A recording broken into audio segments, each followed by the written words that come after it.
प्रिय दर्शकों, नमस्कार। धनु लग्न के कुंडली में चंद्रमा अष्टमेश होता है। अष्टमेश का सप्तम भाव में स्थित होना शुभ फलदायी नहीं माना जाता है।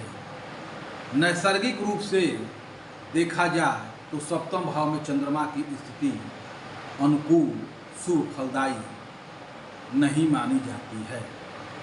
सप्तम चंद्रमा वैवाहिक दृष्टि से शुभ फलदायी नहीं है।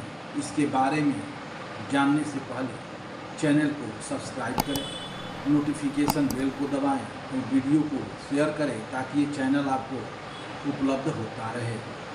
प्रिय दर्शकों, अष्टमेश चंद्रमा सप्तम भाव में होता है जो अपने भाव के व्यय भाव में होता है, जिससे के कारण जातक का विवाह कठिनाइयों से होता है।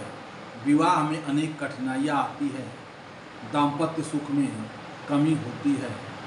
सप्तम भाव में चंद्रमा पर किसी शुभ ग्रह की दृष्टि न हो और सप्तमेश बुध कमजोर हो, अस्त या नीच हो, तो उस स्थिति में चंद्रमा सप्तम भाव में होने पर जातक का दूसरा विवाह भी होता है। जातक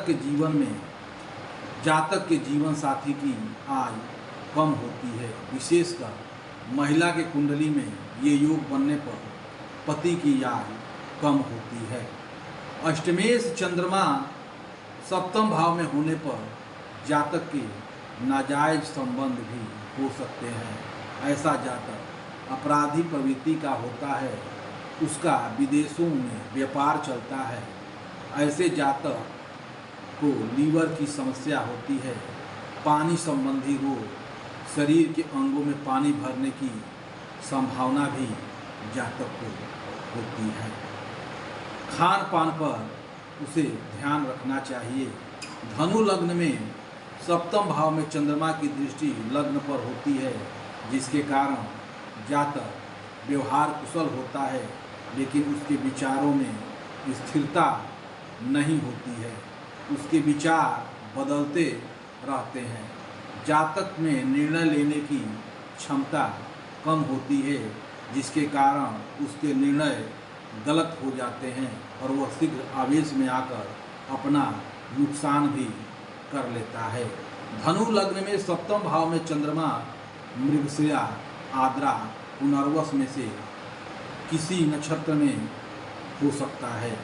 मृगशिरा नक्षत्र में यदि चंद्रमा होता है तो जातक का विवाह विलंब से होता है तथा उसका दाम्पत्य सुख भी अच्छा नहीं होता है।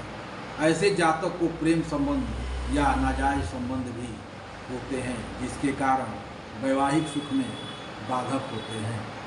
आद्रा नक्षत्र में जो राहु का नक्षत्र है, इसमें स्थित चंद्रमा के कारण विवाह कठिनाइयों से होता है।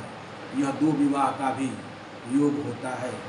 ऐसे जातक को पानी से संबंधित रोग होते हैं। मौसम जब बदलता है तो ऐसा जातक रोगग्रस्त हो जाता है। चंद्रमा गुरु के नक्षत्र पुनर्वस में होता है तो जातक का विवाह विलंब से होता है, तो ऐसे जातक का वैवाहिक सुख सामान्य रहता है।